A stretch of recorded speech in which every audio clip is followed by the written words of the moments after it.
Okay, what you're looking at here is the Packard plant. 39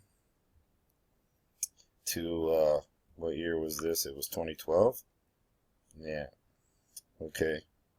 Now this school right here, right behind it, my granny's house sat right there. I think this was before it was built. But notice all the garages. Look at how productive the neighborhood looks. You know, now look, from there to 2012. You don't even get to see my granny's house because I'm trying to get it to where to let me point it like that. It's like once you go over to it, it won't let you point at it. Yeah, but right there, look right there, and you'll see the houses are gone now. It's all overgrown. Look at the dilapidation. You know, it's like we used to walk all over this neighborhood. I wouldn't recommend you do it now. It's not safe now. Let's take a look. It's too bad there was no Google Earth back then. And Google Maps. It's right. This is the Google Maps page. Okay, it took us up the thingy. I don't want to go up this yet. I want to show you this first. Okay, you see over here, there used to be a house here, a house here, and a house here. My granny's house was right there. Actually, there was 1, 2, 3, 4 houses. My granny's house is a big monstrosity. It stood right there. And we used to park on the dirt right there. And over here, this used to be a Revco right here, and then it was a police mini station. But there was a big school right there. I don't know if it's gone. If you just can't see it, there was a giant school right there. And my granny ended up buying a house next to it too. We lived in it for a while. And this is at Concord and Palmer, for those of you. This used to be a big parking lot. You could see from the other video. But I used to walk up this all the time as a little kid. It was safe too back then. You'd walk through that. Okay, if you look over here, this is behind, you know, the facilities over there, the factories and stuff. We're gonna go over there in a minute, but first I wanted to show you right in this lot over here. Let's go down here a little bit more. These are obviously plants. I mean, you don't see white people walking down there anymore. But right in here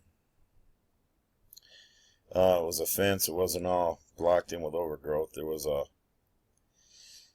a garbage compactor that they didn't keep locked, or it wasn't locked at the time. We used to walk up this. This used to be A&P, and then after that it was Siemens. It was bought by some Arabians or some shit, Siemens. But we used to walk down here to it. It was a grocery store all the time. As you can see, it's not far. It's a block away, right? And when I was really little, I hung out with this white devil that talked me into jumping into that compactor. Then he closed me in it and turned it on. And one of the workers, a black guy in there, just happened to be taking some garbage out, some boxes, and noticed that I was in there screaming. And the white devil buddy had already ran off, left me in there to die. He saved my life. Okay, contrast to that, a mere, I don't know, 10 years, 15, about 12 years later, I find land right here. It's starting to get dark. An old Jew named Old Man John, who just got mugged by a bunch of thugs. And my granny came down here. I went home and told her, hey, there's a dead man laying in the alley. Well, she came down here to make sure that he was okay. And he had just got mugged, was knocked out. But this used to lead all the way down to Jefferson. And then you could go left to Jefferson and go to Belle Isle. Belle Isle was right down there. And my step-grandfather's shop was right down there. They had to close this all down because of the thuggery after the crack epidemic. But yeah, we used to walk up and down this. It wasn't this lived down. Detroit used to have funds. They kept all these trees cut down, kept the grass looking nice through there. We're going to take a look at some interesting stuff with this series, but I wanted to start you off where I started out. Okay, this used to be a parking lot. Okay, let's go down here. We used to walk down here all the time, a block down. If you look here, it's cemented in now, but these used to be glass doors and a glass window. And this used to be Arlen's, okay? And then after Arlen's, it was Kingsway for years. Yeah, for years, man, decades. And the Santa Claus used to be there and stuff. Now y'all seen it. This is a doctored image. They put the Packard thing back on there. Because since then somebody has spray painted all this. But yeah, as you know, thugs, we used to like get cars, go up in there and drive around and stuff after the building was abandoned. I wouldn't recommend hanging out down here anymore if you're not armed, if you ain't carrying a weapon. When I cruise into these areas, I like to stop at one of my homies' houses. And they usually like, hey, you know, you ain't gonna go driving your white ass to the hood without a gat, are you? Let's get right here. Okay. Because I want to show y'all. Okay, the school is gone. Alright? And this is directly my granny's house is right there. And we used to see them backing their trucks in all day long, productive. This factory was productive before Coleman Young came along and taxed all the industries with his gangster style taxes, taxed them right out of Detroit. That was, you know, one of Coleman's follies. We're going to talk about Coleman Young's follies with this series. But you see that fire escape? My Uncle Ed was home on leave from Vietnam between one of his deployments. Put me up there as a little kid to solidify my fear of heights that I never got over. Yeah, it's surprising to see the school is gone. The big school, we thought it'd stand there forever. But I remember being in my granny's house. Let's see if I can get us over where we'd have the perspective of it. Read like right here. Okay. I remember being in his front yard, looking over and seeing the guys working. This used to be windows too. See, in the ghetto, you can't even have windows. Because they don't realize that if they break something that somebody else built, they're immediately not equal to the people who built it. Yeah, see, there's the windows it used to have. These all used to be windows. And I used to see the guys working in there. I'd see the fine, fine sisters that they'd go walking by, and the dudes would hang out the windows and catcall to them and stuff. And it was a whole different population on the planet then. Because all these people here could live together. They were black and white. Calling each other nigger and honky. And stuff like that. Racial epithets. And still lay down their lives for each other. Give each other food. Chase thugs away from their neighbor's house.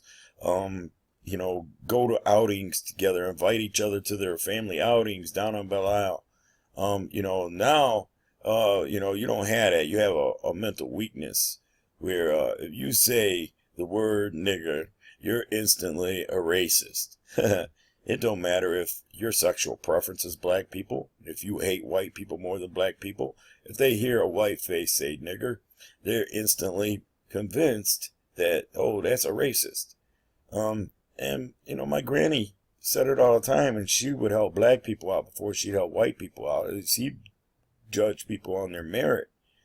You know, it's like she jumped right in her car and drove down here with her car full of her grandkids to help this Jew, you know, laying on the street. She didn't know if he was black or white. I just said, there's a dude laying down there dead. She went down there to see. And I remember all this being, it was like, it wasn't none of this like, you know, the people who did this spray painted this. they're not equal to the men who built this structure. You see? It'd be really cool for them to be time looped as the men who have to build the structure during their moments of toil while they have to build it. And their mamas, too, for spawning them and not teaching them better. But I remember this being a Revco, and then it being a Detroit police mini station. And this is just one of the neighborhoods that I grew up in. I spent most of my time down here. Down here, a lot of people don't know that Hitsville is right around the block from my granny's house. Okay? And, okay, you come down here and you go left. And you go down there. And Hitsville's down here, right? Okay? But Hitsville used to be further away. Now, they don't talk about this much, but they had to move to Hitsville. The nostalgic basement that everybody visits. And, oh, the great Motown greats recorded their songs in this basement. No, they did not. Okay? Hitsville got moved because the neighborhood that it started in got so bad that they didn't have no respect for the culture of Motown. So they were vandalizing the studio. So they had to move Hitsville down here. It's down here somewhere. I'm trying to get to it. I'm running out of time.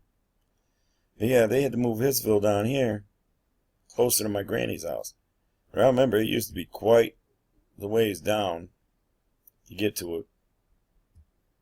Yeah, I may not get to it. I'm running out of time. This thing takes forever to get there. But it's not that far from my granny's house. And all these musicians, these Hitsville musicians that used to go to Hitsville. I may have already passed, so they moved it to, because I'm headed to where it was.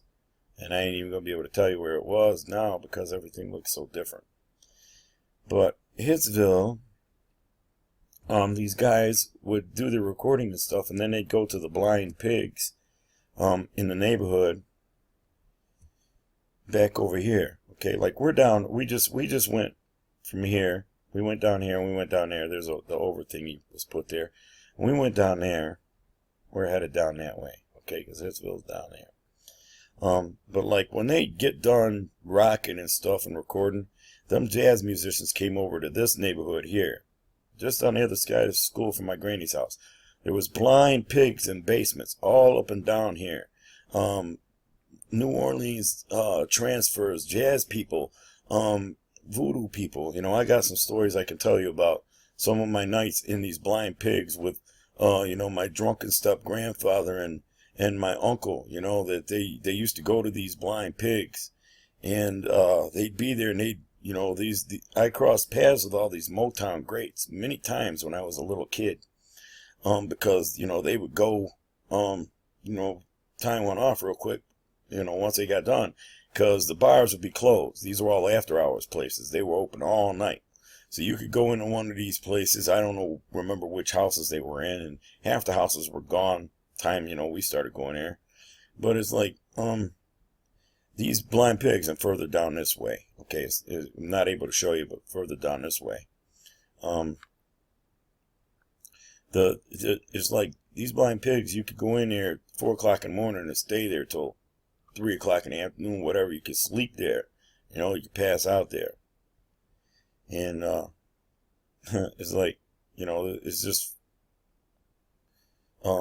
it's amazing the change. You know, I wanted to show you that. The Blind Pig area that they used to go to. Show you just how close it was to my granny's house and how, you know, my uncle and step-grandfather used to go drink at these places all the time. Would go there and take me in there. And I'd be up in these places, you know, while they're drunk, passed out. Okay, I think we passed Hitsville. All right. Yeah, we passed it. Okay. See, it's like, I forgot exactly what block it's on where we passed it. It's right back here. And they had to move it because it was further down. And they brought it back down this way. Okay, we won't get to it this time, but Hitsville's between here and there where we started out. Okay?